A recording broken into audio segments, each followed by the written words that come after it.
Sve što vas interesuje na jednom mestu. Vaša dnevna doza. Prijavite se.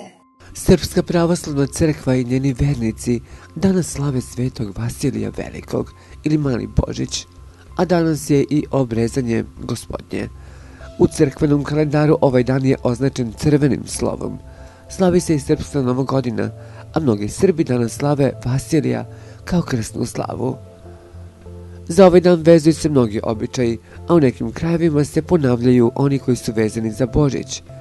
Na Mali Božić naime ponovo se unosi badnjak, opet dolazi položenik, a na trpezi bi trebalo da bude glava božićne pečenice koja se čuva od tog dana.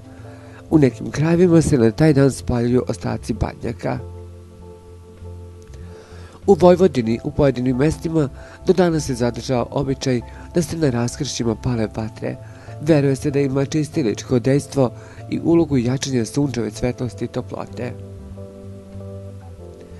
Kao što se za Božić mesi česnica, za Mali Božić se mesi poseban hleb vasilica, u koji se stavlja zrnevlje mnogih žitarica, bundeve, pasulja, bobice, trena za zdravlje i metalni novčić kao simbol bogatstva i sreće.